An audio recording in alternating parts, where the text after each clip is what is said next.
Hello students, I hope everyone is safe. अच्छा हुआ है बेटा, इस कोविड ने हम सबको घर में बंद कर दिया है, लेकिन पढ़ाई नहीं रुकनी चाहिए। आप लोगों का बोर्ड्स है और इसीलिए कुछ टाइम के लिए, जब तक कि हम ऑफलाइन नहीं कर देते क्लास को, जैसे ही हमें एडमिनिस्ट्रेशन का बेटा ऑर्डर मिलेगा, हम क्लासेस को ऑफलाइन चलाना शुरू कर देंगे। ठीक है, तो जब तक नहीं मिल रहा है 2-3 महीने के लिए, तो 2-3 महीने तक हम लोग बेटा ऑनलाइन क्लासेस लेंगे और पढ़ाई करेंगे।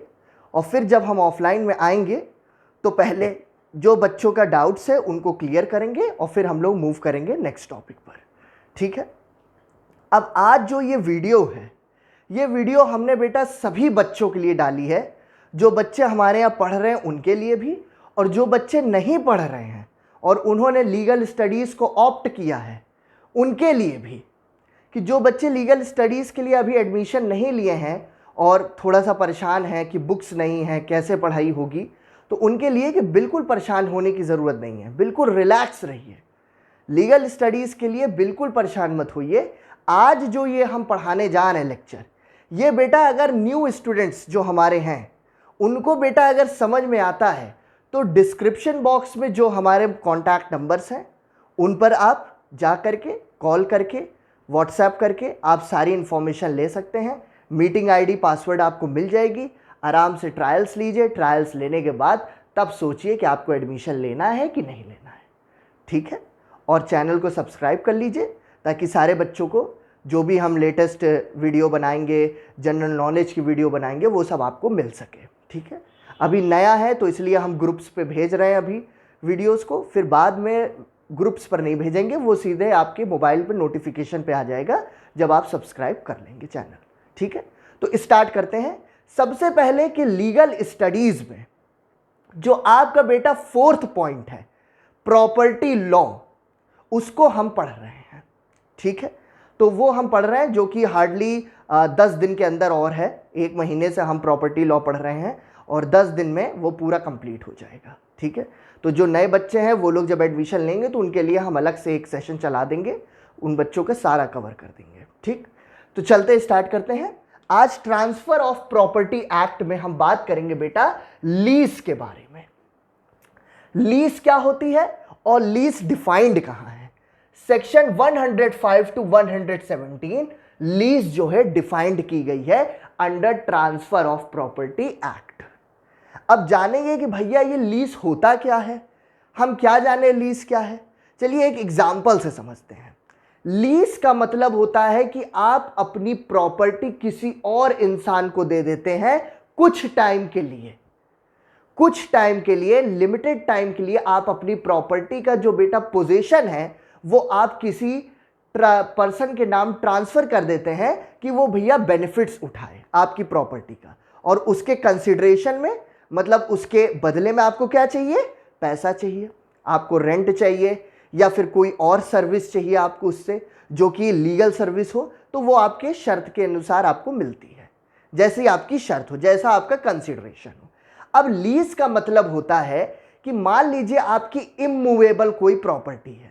Immovable property means any property which is attached to the earth. आपका घर है, आपकी कोई बिल्डिंग है, आपका कोई इंस्टीट्यूशन है, वो ऐसे अर्थ पर अटैच्ड है। अब ये जो आपकी बिल्डिंग है, आपका जो घर है, क्या आप इसको हटा करके कहीं और रख सकते हैं ले जाके? नहीं रख सकते, इट इज नॉट पॉसिबल।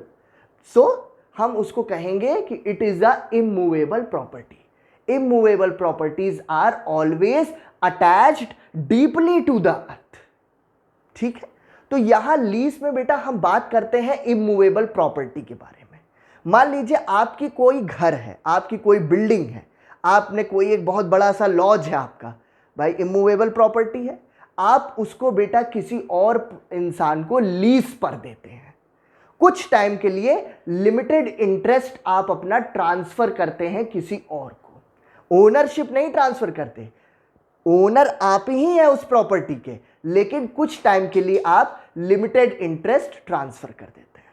ठीक है, अब देखिए, जब आप लीज पे प्रॉपर्टी देते हैं तो जो बेटा ओनर होता है प्रॉपर्टी का, जो प्रॉपर्टी देता है लीज पर, उसको कहते हैं लेसर और जो प्रॉपर्टी लेता है उसको कहते हैं लेसी।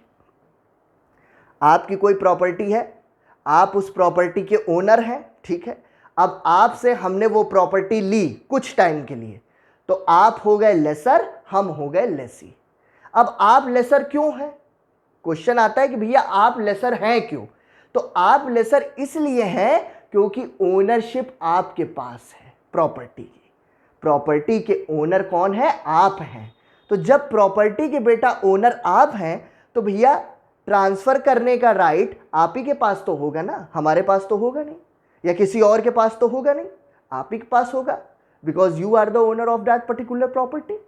तो बेटा जिसके पास ओनरशिप होती है वो प्रॉपर्टी ट्रांसफर करता है लेसी को फॉर द लिमिटेड टाइम, हमेशा के लिए नहीं कर देता है, कुछ टाइम के लिए करता है।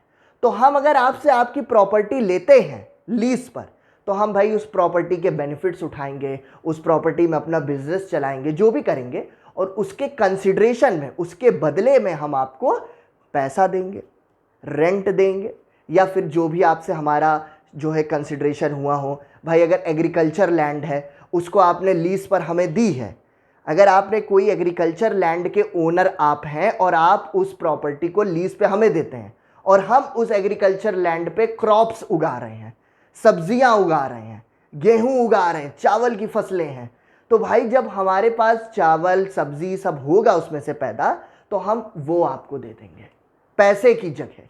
आपने हमको कहा कि भैया हमारी एग्रीकल्चर लैंड है, हम ये लीज पे तुमको दे रहे हैं, इसके बदले में जो भी तुम इस पे से उगाओगे, जो भी चीज़ें आप पैदा करोगे, क्रॉप्स, वेजिटेबल्स और सब्जियां, जो कुछ भी, वो आप हमको आधा दोगे। पैसा नहीं हमको चाहिए, हमको क्रॉप्स चाहिए, हमको तुमसे ये चीज़ चाहिए, ठीक है। आप लेसर हैं, हम लेसी हैं, पैसे की बदले में हम आपको क्रॉप्स दे रहे हैं या कोई और सर्विस प्रोवाइड कर रहे हैं जो कि लीगल सर्विस है। Legal service means any service which is legal in the eyes of law. Law की आंखों में वो लीगल है, इनवैलिड सर्विस नहीं कि भैया लीज पे आपने हमें प्रॉपर्टी दी और हम उसमें ड्रग्स की स्मगलिंग कर रहे हैं, हाँ, गांजा उगा रहे हैं उसमें। तो ऐसी चीज़ों का लीज से नहीं होता, वो एक इनवैलिड एक्ट हो जाएगा, एक इलीगल एक्ट हो जाएगा परफॉर्म करना। तो लीज पे अगर आप प्रॉपर्टी दे रहे हैं किसी इंसान को, अगर आप लेसर हैं, हम लेसी हैं, तो आप दे रहे हैं तो आपको ये पता होना चाहिए कि आप किसके लिए दे रहे हैं, कौन से बेनिफिट्स के लिए आप दे रहे हैं। क्या लेसी क्या उसमें करेगा? क्या उसमें मॉल खोलेगा? कोई आपकी बड़ा शॉपिंग मॉल है तो उसमें क्या दुकान आप दे रहे हैं लीज पर, तो क्या हम मॉल खोलेंगे कि हम कुछ और काम करेंगे? You should know about it, ठीक है। तो अब चलते स्टार्ट करते हैं कि लीज में क्या होता है। लीज में बेटा पहले दो पार्टीज होती हैं। ये चार्ट पहले अच्छे से सब लोग देख लीजिए, यही चार्ट लीज का बेटा पूरा समरी है, और ये चार्ट आपको कहीं और नहीं मिलेगा। इस बात की गारंटी दे रहा हूं मैं, इस बात की गारंटी दे रहा हूं पूरी कि ये चार्ट आपको कहीं नहीं मिलने वाला। ना आपके स्कूल के मैम या टीचर देंगे, सर देंगे, ना ही ये चार्ट आपको नेट पे मिलेगा, ये सिर्फ और सिर्फ मेरे पास आपको मिलेगा, ठीक है। तो इसलिए बुक्स नहीं है लीगल स्टडीज़ के, इसके लिए परेशान होने की ज़रूरत नहीं है कि बुक्स नहीं है। हमारी आप कोचिंग ज्वाइन कीजिए, और जो बच्चे कर रहे हैं बस हमारे नोट्स को आप पढ़ लीजिए, जो हम आपसे कहते हैं टेस्ट और सब आंसर राइटिंग वो फॉलो कर लीजिए। बेटा 85% मार्क्स कहीं नहीं गया है आपका लीगल स्टडीज़ में, ये गारंटी मैं दे रहा हूँ सभी बच्चों को। वीडियो रिकॉर्डिंग हो रही है और इसमें मैं ये चीज़ बोल रहा हूँ, ये मेरे अगेंस्ट में एक समझ लीजिए एविडेंस है। अगर ऐसा नहीं हुआ तो आप जो कहेंगे वो मैं कर दूंगा, ठीक है। चलिए अब स्टार्ट करते हैं। पहला कि लीज में दो पार्टीज होती हैं। पहला कौन होता है? लेसर होता है, एक होता है लेसी। अभी मैंने बताया जिसके पास ओनरशिप होती है उसको क्या कहते हैं? लेसर कहते हैं। जो प्रॉपर्टी का ओनर होता है उसको कहते हैं लेसर। देखिए लेसर क्या होता है? Lessor should be competent to contract. Section 11, section 11, section 11 में बोला गया है ट्रांसफर ऑफ प्रॉपर्टी एक्ट में कि भैया लेसर जो है या कोई भी पर्सन जो कि ओनर है प्रॉपर्टी का, उसका बेटा कंपिटेंट टू कॉन्ट्रैक्ट होना चाहिए। मतलब ही should be of sound mind, unsound mind का नहीं होना चाहिए, साउंड माइंड का होना चाहिए। दूसरा पॉइंट क्या था, क्या था दूसरा पॉइंट बताइए? पहला था साउंड माइंड का, दूसरा पॉइंट क्या था? It should be attain the age of majority. Attain the age of majority क्या है? 18 ईयर्स है हमारे इंडिया में। 18 साल पे देखिए आप लोगों को लाइसेंस मिलता है, तो 18 ईयर्स में कोई भी इंसान अगर कोई ओनर है प्रॉपर्टी का तो वो बेटा प्रॉपर्टी लीज पर दे सकता है, ठीक है। लेकिन अगर 18 साल से कम आपकी एज है, 18 ईयर से बिलो है आपकी एज, तो बेटा आप कंपिटेंट टू कॉन्ट्रैक्ट नहीं है, आप लीज पर प्रॉपर्टी नहीं दे सकते, ये जान लीजिए। अब भाई कंपिटेंट टू कॉन्ट्रैक्ट क्यों बोला गया? क्योंकि भाई जब आप किसी के लीज पर प्रॉपर्टी देते हैं तो आप एक कॉन्ट्रैक्ट करते हैं ना कि भाई हम लेसर हैं, हम इस प्रॉपर्टी के ओनर हैं, इतने टाइम के लिए, कुछ टाइम 6 महीने, 1 साल, जो भी है उतने टाइम के लिए, 10 साल, 5 साल के लिए हम अपनी प्रॉपर्टी का पोजीशन हमको आप दे रहे हैं, हम लेसी हैं, आप हमको दे रहे हैं, तो इतना रेंट है, 50,000 पर मंथ रेंट है, हर साल 5% रेंट आपका बढ़ेगा, इलेक्ट्रिसिटी का बिल अलग से आपको देना पड़ेगा, ये सब कुछ बेटा कॉन्ट्रैक्ट में लिखा रहता है, ठीक है। तो must be competent to contract according to section 11 of transfer of property act. दूसरा पॉइंट क्या है लेसर में? देखिए, power to give property on lease. ये जो चार्ट है, इस चार्ट को बेटा बना लीजिएगा कॉपी में। Power to give property on lease, power होनी चाहिए कि नहीं? अगर आप ओनर नहीं है अपनी प्रॉपर्टी के, तो आप क्या लीज पे प्रॉपर्टी दे सकते हैं किसी इंसान को? आप बताइए। अगर आप नहीं है उस प्रॉपर्टी के पर्टिकुलर ओनर, उस इमूवेबल प्रॉपर्टी के, तो क्या आप उस प्रॉपर्टी की पावर है कि आप लीज पर दे दें? तो पावर का मतलब होता है you should be a owner of that particular property. ये देखिए, ओनर। और दूसरा पॉइंट क्या लिखा है हमने? Person holding the right to enjoy the possession of the property. देखिए, person holding the right to enjoy the possession of the property. भाई किसी इंसान के पास जब ओनर है प्रॉपर्टी का, तो वो अपने राइट्स को होल्ड कर रहा है ना, उसके राइट से तभी तो वो प्रॉपर्टी को लीज पर दे सकता है, क्योंकि उसके पास पोजीशन है प्रॉपर्टी का, वो प्रॉपर्टी इंजॉय कर रहा है, तो वो अपना राइट है भाई, वो उसका राइट है, वो अपनी प्रॉपर्टी को किसी को भी लीज पर दे। तो इसलिए आपका ओनर होना बहुत जरूरी है, आपका ओनर होना कंपलसरी है, तभी बेटा आप प्रॉपर्टी लीज पर दे सकते हैं, ठीक है। अब देखिए दूसरा क्या है, lessee. Lessee should also be competent to contract. एक चीज जान लीजिए, जो लेसी होगा बेटा, उसका भी सेम रूल अप्लाई होता है सेक्शन 11 का। Should be of sound mind, must arise the age of 18 years, वो 18 ईयर्स का हो गया हो। दूसरा कि must not disqualified by the law. एक चीज जान लीजिए कि must attain the age of majority.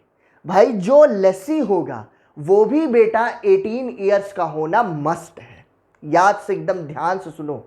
18 years का होना चाहिए, साउंड माइंड का होना चाहिए, डिस्क्वालिफाइड नहीं होना चाहिए कॉन्ट्रैक्ट करने से। डिस्क्वालिफाइड का मतलब समझ रहे हैं कि मान लीजिए अगर आपके ऊपर कोई केस चल रहा है, या आप जिस प्रॉपर्टी को लीज पर दे रहे हैं वो डिस्प्यूटेड प्रॉपर्टी है, उस प्रॉपर्टी का केस चल रहा है कोर्ट में, आपकी कोई प्रॉपर्टी, आपके और आपके भाई के बीच में डिस्प्यूट चल रहा है इस प्रॉपर्टी का, तो क्या आप उस प्रॉपर्टी को लीज पर दे सकते हैं? नहीं दे सकते, क्योंकि अभी वो प्रॉपर्टी का जो डिस्प्यूट है वो केस चल रहा है कोर्ट में, और अभी कोर्ट से कोई ऑर्डर नहीं आया है उस पर्टिकुलर प्रॉपर्टी के लिए, ठीक।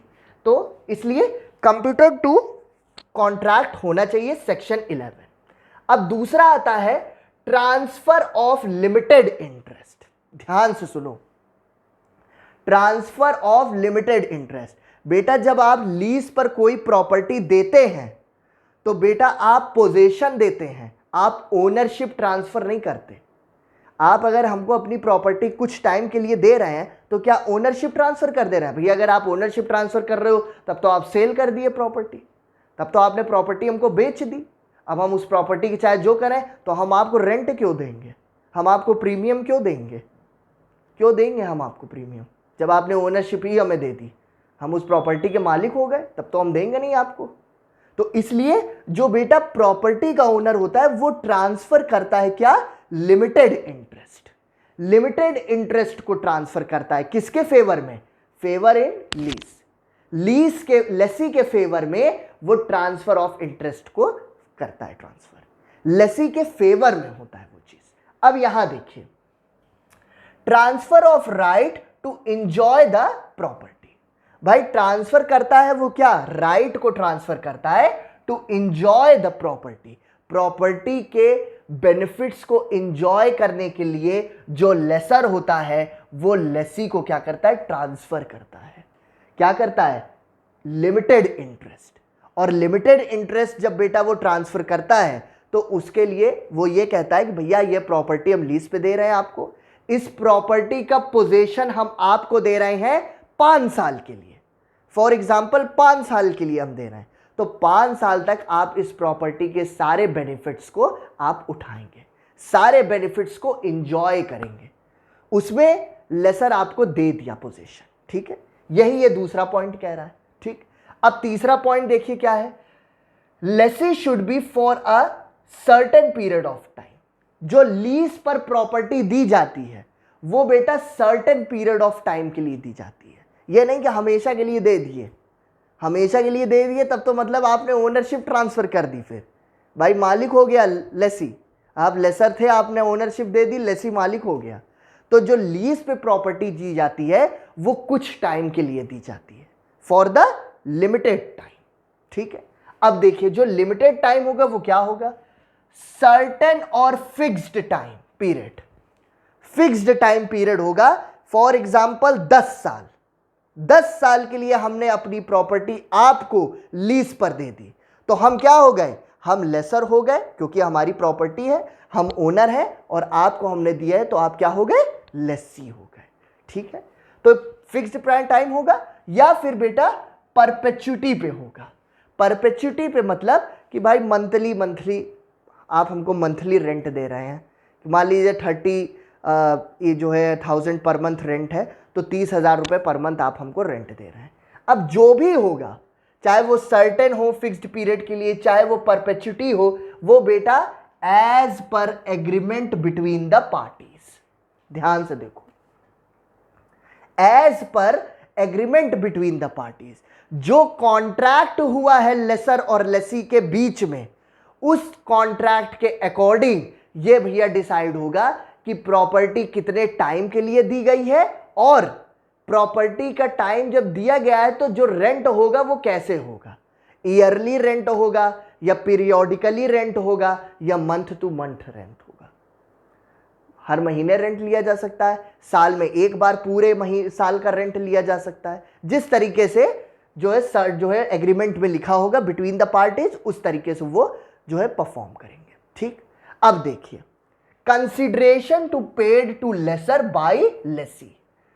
कुछ शर्तें तो होती है ना भाई, अगर हम आपको लीज पे अपनी प्रॉपर्टी दे रहे हैं तो हम ऐसे ही फ्री फंड में आपको प्रॉपर्टी दे देंगे। फ्री फंड में हम क्यों देंगे, फ्री में तो कोई चीज नहीं होती। अगर हम अपनी प्रॉपर्टी का पोजीशन आपको दे रहे हैं, आप हमारे प्रॉपर्टी का पोजीशन ले रहे हैं, I am a lessor, you are the lessee, ठीक है। अब अगर आपको हम दे रहे हैं तो उसके बदले में हमें भी तो आपसे कुछ चाहिए। तो बेटा हमको जो आपके से चाहिए, चाहे वो पैसा हो, चाहे वो क्रॉप शेयरिंग हो, चाहे किसी तरीके का कोई और सर्विस हो, वो क्या होता है, कंसिडरेशन कहते हैं। देखिए, it could be anything which is valid. कोई भी ऐसी चीज जो वैलिड है इन the eyes of law. Law की आंखों में वो चीज वैलिड है, वो इलीगल नहीं है कोई चीज। तो क्या हो सकता है, it can be a money, it can be share of crops etcetera. वो चाहे क्रॉप्स हो सकता है, चाहे मनी हो सकता है, चाहे कोई और सर्विस हो सकती है, तो वो हम आपसे ले लेंगे। मान लीजिए कि हमारी एक एग्रीकल्चर लैंड है, ठीक है, हमने अपनी एग्रीकल्चर लैंड आपको लीज पर दी, ठीक, हमने आपको अपनी एग्रीकल्चर लैंड का पोजीशन दे दिया।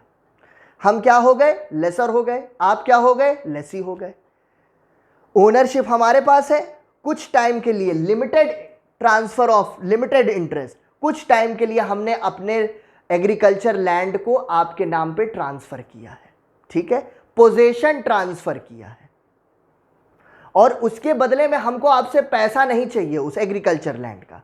उसके बदले में जो एग्रीकल्चर लैंड में आप क्रॉप्स उगाएंगे या गेहूं की फसल उगाएंगे या कुछ भी करेंगे, सब्जियां उगाएंगे, वेजिटेबल्स उगाएंगे, फ्रूट्स उगाएंगे, तो भैया जो भी फ्रूट्स होंगे, ग्रो होंगे, उसमें से जो भी फ्रूट्स आएंगे जो है, उसमें से आधा फ्रूट्स या वेजिटेबल्स आप हमें देंगे, बाकी आप अपना ले जाइए, चाहे आप सेल करिए, चाहिए खाइए, जो करना कीजिए, पैसा हमको नहीं चाहिए। ये भी तो लीज का एक हो गया हिस्सा कि भैया पैसे की जगह हमें क्या चाहिए, शेयर ऑफ क्रॉप्स। क्रॉप्स में शेयरिंग हो गई, आप जो भी क्रॉप्स उगाएंगे उसमें से आधा क्रॉप्स हमें दे देंगे, आधा क्रॉप्स का जो कर रहा है आपको कीजिए, चाहे आप उसको सेल कीजिए, चाहे खाइए, जो मन करे करिए, लेकिन हमें पैसा नहीं चाहिए। आप हमारे एग्रीकल्चर लैंड को लीज पर ले लीजिए और उसमें क्रॉप्स आप निकलवाइए, क्रॉप्स जो भी होंगे उसमें से आधा क्रॉप्स आप हमें देंगे, बाकी क्रॉप्स आप ले जाइए। ये भी हो गया कंसिडरेशन। अब देखते हैं कि कंसिडरेशन का मतलब क्या होता है। Lump sum amount fixed. देखिए, consideration means lump sum amount fixed. कोई भी ऐसा अमाउंट जो लमसम फिक्स्ड है कि भैया 30,000 रुपए पर मंथ आपको हमें देना है, या पूरे साल का 5 लाख रुपए आपको हमें अपनी जो आप हमसे प्रॉपर्टी ले रहे हैं लीज पर, उसका आपको रेंट देना है 5 लाख पूरे साल का। सो लमसम अमाउंट फिक्स्ड। और दूसरा, continuously payment of the rent, या तो आप हर महीने कॉन्टिन्यूसली पेमेंट कीजिए, पीरियोडिकली पेमेंट, जैसा आपको मन करे। वो टर्म्स एंड कंडीशंस में जैसा लिखा होगा पार्टीज के बीच में, उस हिसाब से आप उसको परफॉर्म करेंगे। लेकिन कॉन्ट्रैक्ट को परफॉर्म करना ये बेटा दोनों की ड्यूटी होती है, लेसर की भी ड्यूटी होती है, लेसी की भी ड्यूटी होती है। अब कॉन्ट्रैक्ट किया क्यों जाता है? क्योंकि भाई अगर आप मान लीजिए अगर आप जो है अपनी बात से मुकर गए तो हम कहाँ जाएंगे? कॉन्ट्रैक्ट का मतलब होता है कि भाई कॉन्ट्रैक्ट से आप और हम अपनी बात से पीछे नहीं हटेंगे, ठीक है। चलिए, यहां तक ये बेटा पूरा चार्ट अच्छे से पहले देख लो, तब आगे डिस्कस करते हैं। पूरा चार्ट अच्छे से देख लो।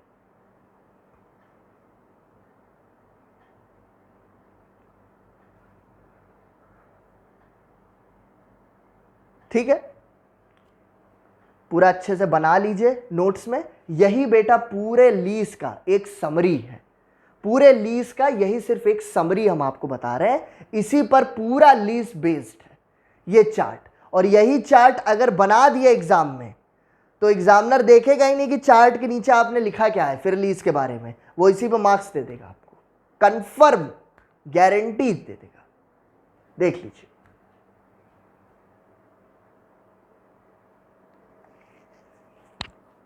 चलिए अब आगे बढ़ते हैं।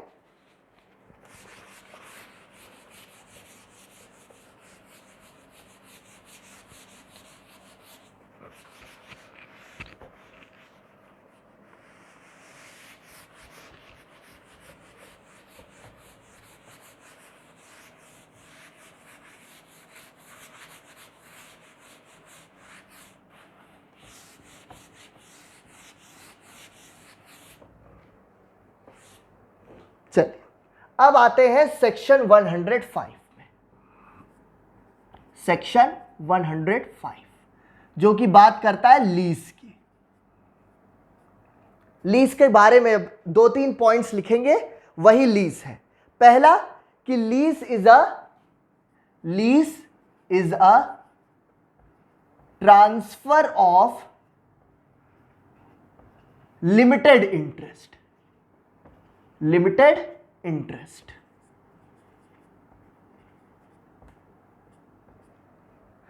अब दूसरा, लीज इज मेड, दूसरा point, lease is made against immovable property. ध्यान से सुनो बेटा, इमूवेबल प्रॉपर्टी, ठीक है। यहां पे बेटा मूवेबल प्रॉपर्टीज की बात ही नहीं होती लीज पे, क्योंकि लीज हमेशा इमूवेबल प्रॉपर्टी में एग्जिस्टेंस में लिया जाता है। Immovable property means deeply attached to the earth. देखिए, ठीक है, यह हो गया। अब तीसरा point, lease is made between, किसके बीच में? Lessor and lessee. ठीक, तीसरा पॉइंट। चौथा पॉइंट क्या है? ये 3 पॉइंट समझ में आ गया। लीज इज मेड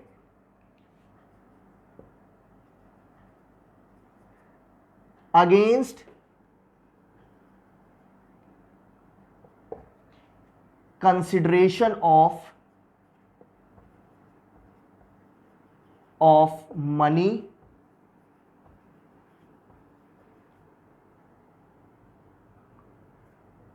against नहीं, for the consideration, for lease is made for the consideration of money, share of crops,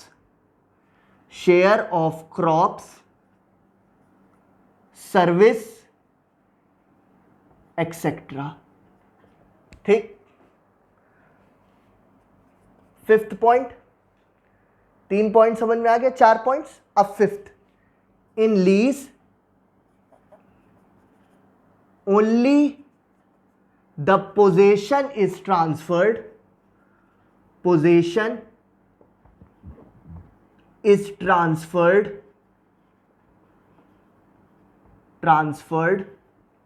in favor of lessee। In lease only the possession is transferred in favor of lessee, ownership transfer नहीं होती। और भैया जो lease में possession transfer करता है उसको क्या कहते हैं? लेसर कहते हैं। लेसर ही तो लीज को करेगा। अब पहला पॉइंट क्या था? Lease is a transfer of limited interest. Transfer of limited interest means कि कुछ टाइम के लिए बेटा बस प्रॉपर्टी ट्रांसफर की जाती है, उसका पोजेशन किसी दूसरे पर्सन को जो कि लेसी है उसको दिया जाता है। दूसरा point, lease is made against immovable property. जो लीज होता है वो कब किया जाता है? Against the immovable property. Immovable property में ही लीज किया जा सकता है, मूवेबल प्रॉपर्टी में लीज नहीं होता। ठीक है। अब तीसरा point, lease is made between the lessor and lessee. Lessor कौन होता है? ओनर, ओनर होता है। लेसी कौन होता है? जो प्रॉपर्टी का पोजेशन लेता है। Possession takes, possession takes. ठीक। Fourth point, lease is made for the consideration of money, share of crops, service etcetera. चाहे कोई भी प्रॉपर्टी जब लीज पे दी जाती है तो भैया पैसे के बदले में दी जाती है, या भैया अगर एग्रीकल्चर लैंड है तो क्रॉप्स के बदले में दी जाती है, या भैया मान लीजिए कोई सर्विस है। मान लीजिए सर्विस का यहाँ पे एक एग्जांपल दे देते हैं कि जैसे मान लीजिए आपका कोई एक मॉल है, आप उसमें अपनी दुकान है, आपकी शॉप्स हैं, कोई इंसान आपसे आता है लेसी और वो कहता है कि आप हमको अपनी ये दुकान लीज पर दे दीजिए। आप उसको देते हैं और उसके बदले में ये कहते हैं कि किस ब्रांड के कपड़े रख रहे हो तुम, तो वो बताएगा फ्लाइंग मशीन का हमारा ब्रांड यहाँ पे चलेगा। तो आप ये कहेंगे कि ठीक है, हमको पैसा नहीं चाहिए, उसके बदले में साल भर में तुम मुझे 10 सेट्स जो है जीन्स के और टी शर्ट के दोगे फ्लाइंग मशीन के, हमको पैसा नहीं चाहिए। ये क्या हो गई? आपने उससे एक सर्विस ले ली कि नहीं ले ली? उससे आपने सर्विस प्रोवाइड कर ली कि नहीं अपने लिए? आपने पैसा नहीं लिया, प्रॉपर्टी दे दी लीज पे, उसके बदले में आपने ये ले लिया। लेकिन जो भी आप ले रहे हैं कंसिडरेशन में, चाहे पैसा ले रहे हो, क्रॉप्स का हो, चाहे कोई भी केस में, तो वो बेटा टर्म्स एंड कंडीशंस में, मतलब कि जो लीज डीड होती है, जो कॉन्ट्रैक्ट होता है, उसमें लिखा होना चाहिए कि लेसर लेसी से क्या बेनिफिट ले रहा है जब वो अपनी प्रॉपर्टी का पोजीशन ट्रांसफर कर रहा है। ठीक है। तो जब ट्रांसफर कर रहे हो आप लीज के लिए प्रॉपर्टी लेसी को, तो उसके बदले में आप उससे क्या बेनिफिट्स ले रहे हो, ये टर्म्स एंड कंडीशंस में पूरा क्लियरली लिखा होना चाहिए। ठीक। और पांचवा क्या है, in lease only the possession is transferred in favour of lease. ठीक है, जो लीज होता है उसमें केवल पोजेशन ट्रांसफर्ड किया जाता है in favour of lessee. Lessee के फेवर में केवल पोजेशन ट्रांसफर किया जाता है, ओनरशिप ट्रांसफर नहीं की जाती है। ओनरशिप उसी इंसान के पास रहेगी जिसकी प्रॉपर्टी है, सिर्फ लिमिटेड इंटरेस्ट के लिए, लिमिटेड टाइम के लिए ट्रांसफर किया जाता है प्रॉपर्टी को। यह बेटा आपका सेक्शन 105 लीज कहता है। ठीक है, समझ में आया? पांचों पॉइंट्स अच्छे से देख लो। हो गया? चलिए अब आगे बढ़ते हैं। अब आते हैं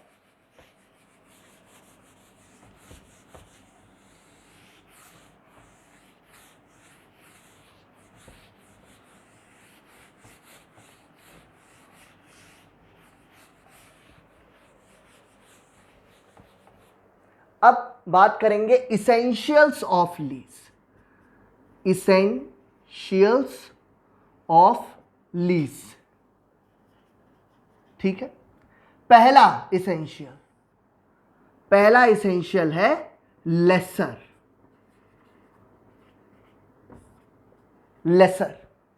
लेसर कौन होता है बेटा? Lessor is a person who has a right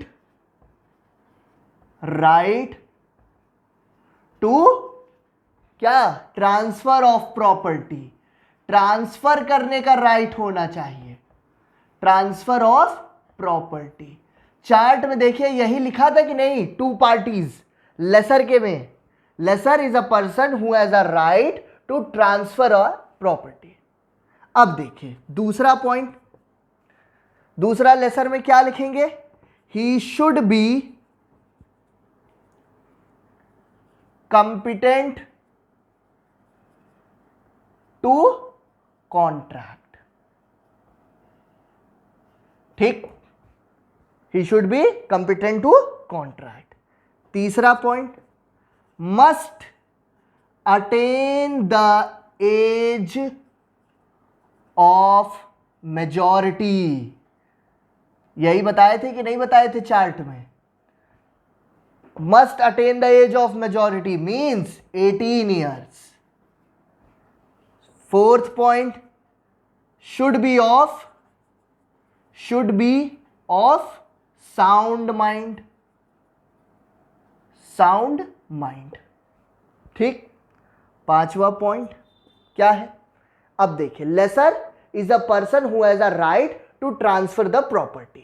He should be competent to contract means section 11. Must attain the age of majority means 18 years. Should be of sound mind. अब पांचवा क्या है? Lesser should not be a minor. Should not be a minor person.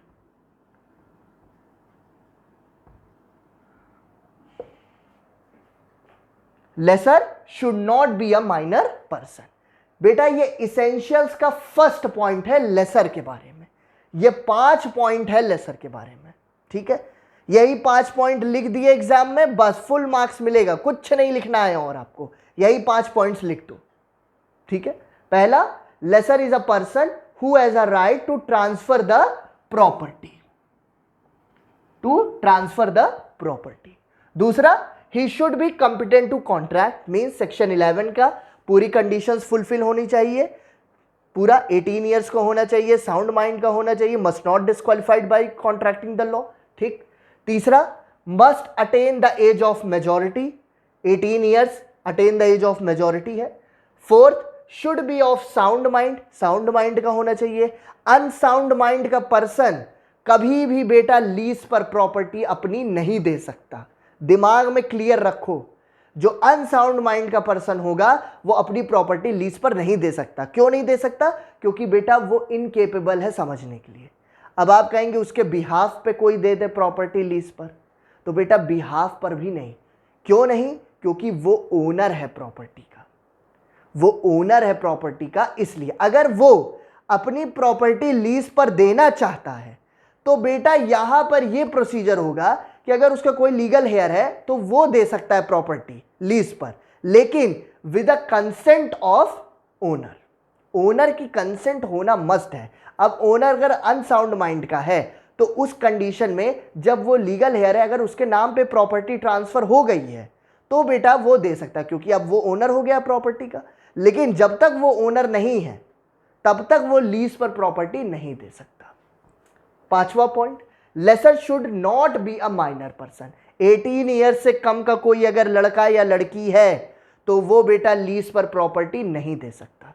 क्यों नहीं? क्योंकि बेटा 18 year से कम हमारे लीगल सिस्टम में यह माना जाता है कि वो अभी पूरी तरीके से मैच्योर नहीं है, वो लड़की मैच्योर नहीं है या वो लड़का मैच्योर नहीं है, तो वो टर्म्स एंड कंडीशंस को नहीं समझ सकता, अभी फुलफिल नहीं कर सकता, लीगल ऑब्लिगेशंस को, कॉन्ट्रैक्ट के टर्म्स एंड कंडीशंस को फुलफिल करने की कैपेसिटी अभी उसके अंदर नहीं है जो माइनर होगा। तो इसलिए वो डिस्क्वालिफाइड होता है फॉर कॉन्ट्रैक्टिंग एनी कॉन्ट्रैक्ट। ठीक, ये बेटा लेसर के बारे में हो गया। ठीक है, ये पहला इसेंशियल है। आइए दूसरा इसेंशियल देखें।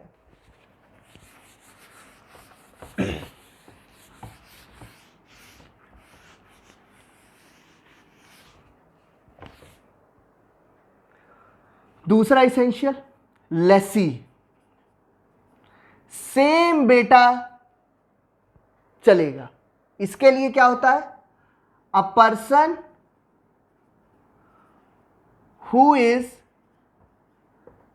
Competent to contract, competent to contract. ठीक, दूसरा पॉइंट, दूसरा क्या हो जाएगा? A person who is competent to contract. अब पहला, Lesi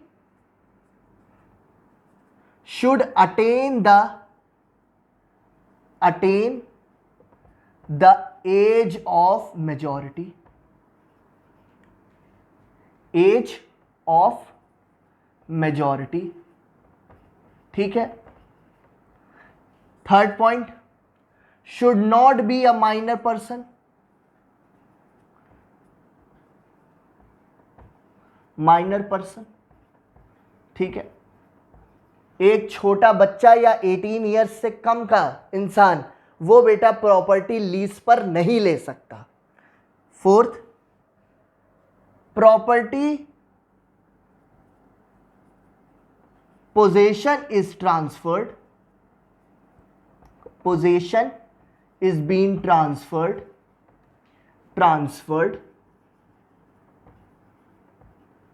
in favor of lessee, in favor of lessee।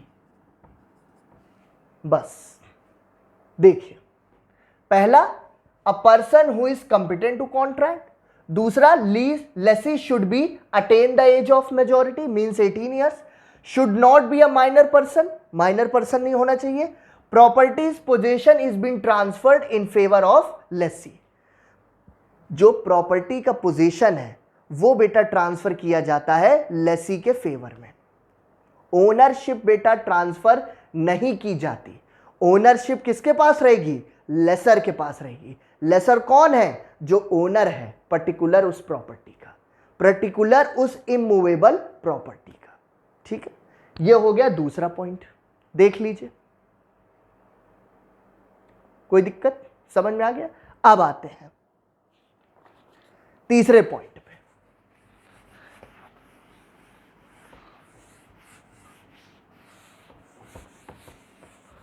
Third point essentials of lease में, duration of lease, duration of lease. देखिए, जो भी लीज की आप प्रॉपर्टी लीज पर जब दे रहे हैं तो बेटा ड्यूरेशन आपको फिक्स्ड करना होगा। पहला, time and period should be fixed, should be fixed.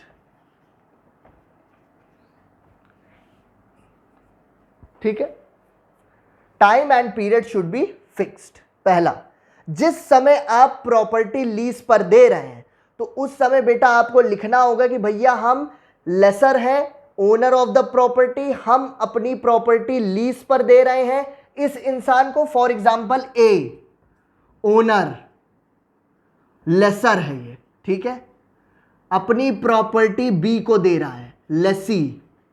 ठीक, तो लिखना होगा कि 10 साल के लिए हम दे रहे हैं। ड्यूरेशन क्या है? 10 ईयर्स। अब जब 10 साल कंप्लीट होने हैं तो उसके बाद उसको अपनी लीज का जो टाइम एंड ड्यूरेशन है उसको एक्सटेंड करना है या नहीं करना है, ये बेटा लेसर और लेसी दोनों के पास रहता है।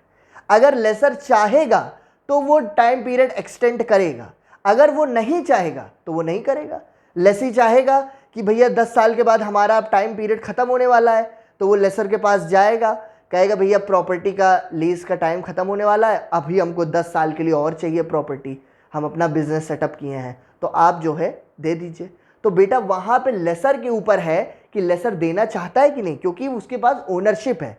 10 साल के लिए कॉन्ट्रैक्ट था, 10 साल तक कॉन्ट्रैक्ट फुलफिल किया गया। ठीक है, अब दूसरा point, time and period should be fixed after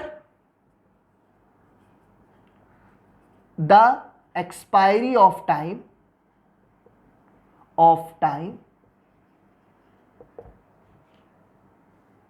period can be extended according to the will of the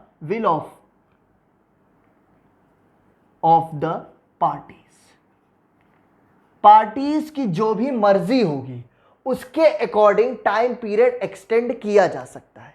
मान लीजिए 10 साल के लिए है तो 10 साल बाद उनको एक्सटेंड करना है नहीं करना है ये उनकी है, लेकिन 10 साल जब कंप्लीट होने को होंगे तो उस समय वो दोनों लेसर और लेसी आपस में बात कर लेंगे म्यूचुअल कंसेंट से कि भैया वो करना चाहते हैं, बढ़ाना चाहते हैं कि नहीं करना चाहते।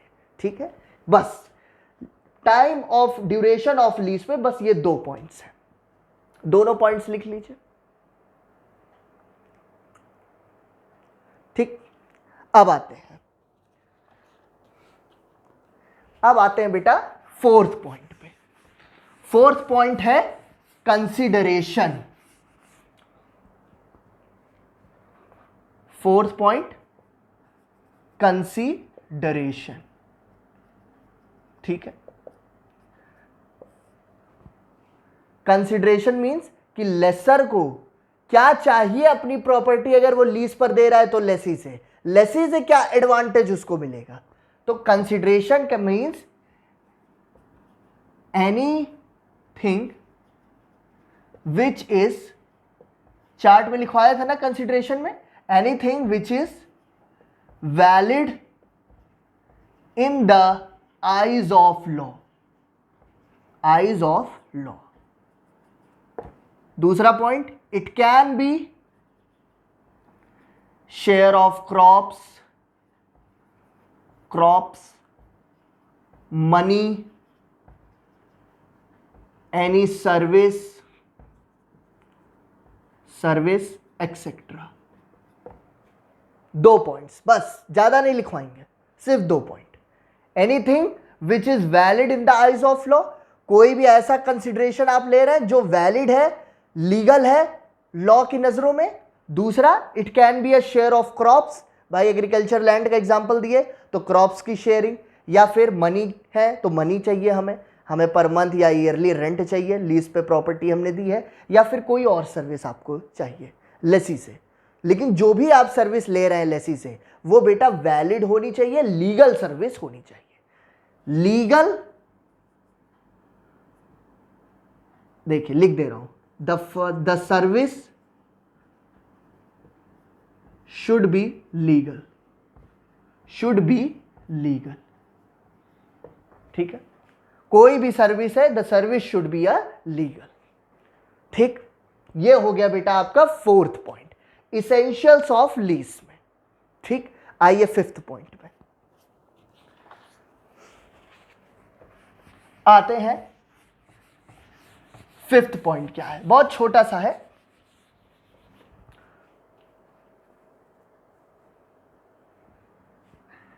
प्रीमियम, फिफ्थ पॉइंट, प्रीमियम और रेंट। ठीक है, कोई भी है, मान लीजिए कि प्रीमियम है, so the premium should be covered, the premium should be covered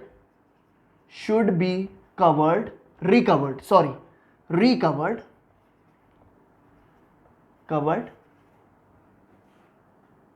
by किससे, लेसर, फ्रॉम लेसी, बस। So the premium should be recovered by lessor from lessee. अगर प्रीमियम है तो वो प्रीमियम लेसर अपना लेगा लेसी से। ठीक है, अगर मान लीजिए रेंट है, rent should be recovered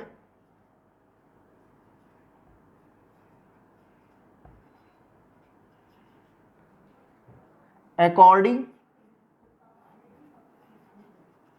to the time of lease।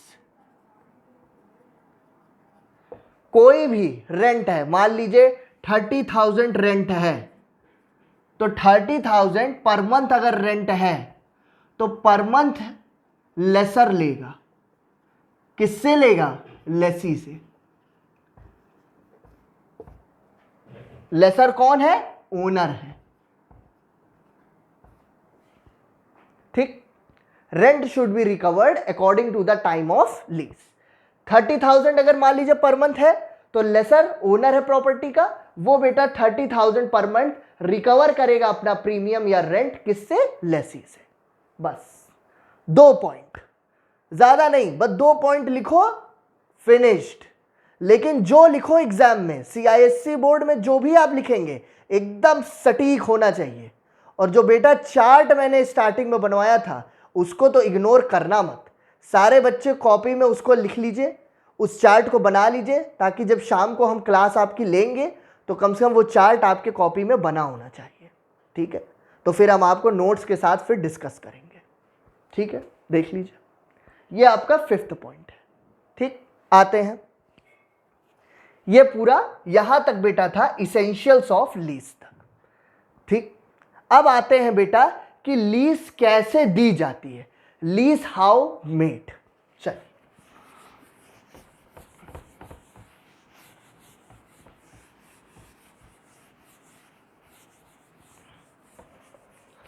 अब आते हैं सेक्शन 107। सेक्शन 107 में है लीज हाउ मेड।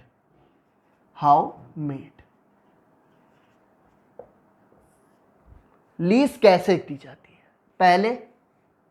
अब यहां पे एक चीज जान लो कि सेक्शन 107 में बोला गया है कि लीज अगर आपको प्रॉपर्टी देनी है अपनी, तो आप किस तरीके से देंगे। भाई कुछ मैनर प्रिस्क्राइब्ड होगा ना लॉ में, उसी के अकॉर्डिंग देंगे।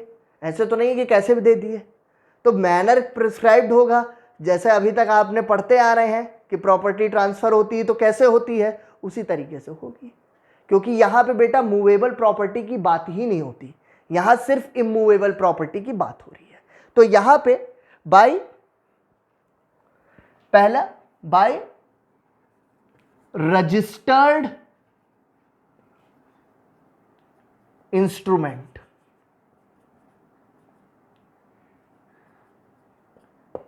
पहला हो जाता है बाय रजिस्टर्ड इंस्ट्रूमेंट। पहला कि भैया लीज डीड के थ्रू ही प्रॉपर्टी लीज पर दी जाएगी। The registered instrument means lease deed.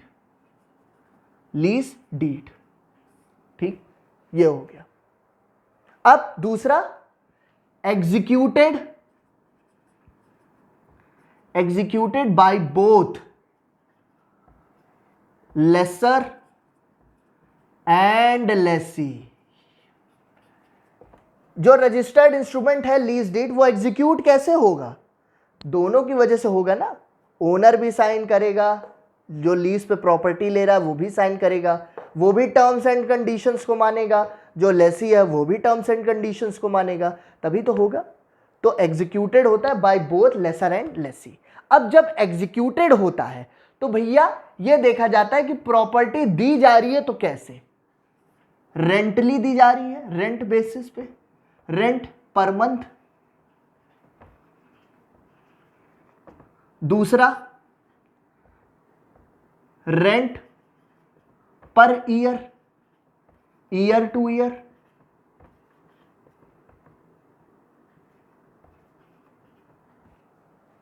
पर मंथ रेंट दिया जा रहा है या फिर भैया rent year to year. Lessee कैसे देगा रेंट, साल में एक बार देगा कि हर महीने देगा, ये भैया टर्म्स एंड कंडीशंस में लेसर और लेसी के बीच में एग्जीक्यूट हो जाता है, बात हो जाती है म्यूचुअल कंसेंट से कि कैसे होगा। ये हो गया सेक्शन 107। ठीक है, कोई दिक्कत यहां पे बेटा देख लो। By registered instrument lease deed, lease deed के थ्रू ही lease can be made, lease deed lease can be made, lease can be made, executed by both lesser and lessee, rent per month, rent per year to year। ठीक है, अब आते हैं section 106 में, बस last है section 106। Section 106 में क्या कहता है, बहुत एक लाइन का है section 106। no duration or time is specified for lease।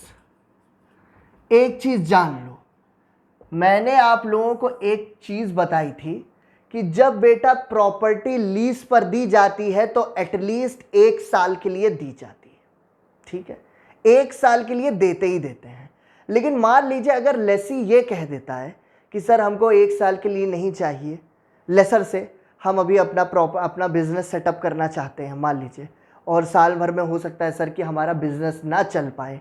अगर हमारा बिजनेस नहीं चल पाया तो सर हम कैसे दे पाएंगे रेंट, तो सर हम प्लीज़ आगे आपसे जो है रिन्यू करा लेंगे लीज डीड को एक्सटेंड करा लेंगे, लेकिन अभी के लिए हमको सिर्फ और सिर्फ 6 मंथ्स के लिए दे दीजिए। तो ऐसी सिचुएशन में अगर, तो कोई ये नहीं है कि ये एक जनरल रूल था जो मैंने हर बच्चे को अपने बताया था कि बेटा 1 साल के लिए लीज पर दी जाती है, ये एक जनरल रूल है लॉ का। लेकिन मान लीजिए अगर ऐसी सिचुएशन है और लेसर को लगता है कि ठीक है 6 महीने में ये बिजनेस सेटअप कर ले, अभी थोड़ा सा इसको अभी डर लगी हुई है, पता नहीं क्या होगा, बिजनेस चलेगा, ख़त्म हो जाएगा, ठप्प हो जाएगा, क्या होगा, तो वो 6 महीने के लिए दे देगा, 6 महीने के लिए लीज पर प्रॉपर्टी देगा। और जब 6 महीने के बाद 6 महीने में उसको लगता है लेसी को कि हमारा बिजनेस चल गया, अब कोई दिक्कत नहीं है, तो वो एक्सटेंड करा लेगा। तब एक्सटेंड वो 6 महीने के लिए नहीं कराएगा कि 6 महीने के लिए और कराएगा, वो फिर आगे 1 साल, 2 साल, 4 साल, 5 साल, 10 साल, जैसे उसको लगेगा ठीक उस हिसाब से वो करा लेगा। तो सेक्शन 106 में नो ड्यूरेशन और time is been specified for lease. कोई भी ड्यूरेशन या टाइम स्पेसिफाइड नहीं है, but general rule is the lease property, the property should be given at least for 1 year। बस ये भी लिख दो, जनरल रूल है कि property should be given at least for 1 year. लेकिन अगर ऐसी सिचुएशन जो मैंने आपको एग्जांपल दिया, तो बेटा उसमें 6 मंथ्स के लिए भी लेसर प्रॉपर्टी लीज पर दे सकता है लेसी को। ठीक है, ये हो गया पूरा। ये बेटा कॉन्सेप्ट था लीज का। अब 117 तक लीज का पूरा डिफाइन किया गया है, termination of lease, collapse of lease, और लीज के बारे में rights and liabilities of lessor and lessee, ये बेटा हम क्लास में आपको पढ़ाएंगे, क्योंकि छोटी छोटी जो मैंने आपको हमेशा बताई है, एनी डिफेक्ट और टाइटल डीड में कोई डिफेक्ट है तो लेसर की ड्यूटी है कि वो लेसी को बताए, ठीक है। अगर कोई गवर्नमेंट ड्यूज है बकाए जो है तो उसको पेमेंट करना लेसर की ड्यूटी है जब वो लीज पर दे रहा है उससे पहले। यही सारे राइट्स एंड ड्यूटीज है, राइट्स एंड लाइबिलिटीज है। तो राइट्स एंड लाइबिलिटीज हम क्लास में नोट्स में डिस्कस करेंगे, ठीक है। वही सेम राइट्स एंड लाइबिलिटीज हैं जो मॉर्गेज मॉर्गेजी में थे, सेलर्स बायर में थे, वही सारे राइट्स एंड लाइबिलिटीज चलते हैं। Rights and liabilities are defined under section 108 clause A to 108 clause J. 108 108 से ए क्लॉज ए से लेके जे तक में राइट्स एंड लाइबिलिटीज डिफाइंड किए गए हैं, ठीक है। यहां तक बेटा आई होप सभी को लीज का आज जो ये कॉन्सेप्ट था वो समझ में आ गया होगा, ठीक है। अब जो बच्चे हमारे अभी तक नहीं जुड़े हैं हमारी कोचिंग से, वो बेटा ये बिल्कुल मत समझो कि ऑनलाइन में पढ़ाई नहीं होती। एक चीज़ जान लो कि स्कूल और कोचिंग में बहुत डिफरेंस होता है। स्कूल में पढ़ाई नहीं होगी तो भी आपको फीस पेमेंट करनी है, ठीक है। चाहे आप रो रो के दो, चाहे हंस हंस के दो, या आपके ऊपर है, लेकिन आपको देना पड़ेगा, ठीक है। लेकिन अगर हम आपसे फीस लेते हैं तो बेटा हम गारंटी देते हैं कि आपके मार्क्स अच्छे आएंगे। बस शर्त है, एक यहाँ पे भी कंसिडरेशन है। यहाँ कंसिडरेशन ये है कि जो हम आपसे बोलेंगे उतना आपको फॉलो करना पड़ेगा। सिंपल है, उतना आपको फॉलो करना ही पड़ेगा। अगर आप उसको फॉलो नहीं करते तो बेटा हम कोई ऐसा मैजिक या अमृत अमृत नहीं रखे हैं पानी में घोल के कि आपको पिला देंगे और आपके मार्क्स आ जाएंगे। लीगल स्टडीज़ को बिल्कुल भी ये मत समझो कि बहुत आसान है, और ये मत समझो कि बहुत टफ है, और किताब के चक्कर में तो बिल्कुल मत पढ़ो।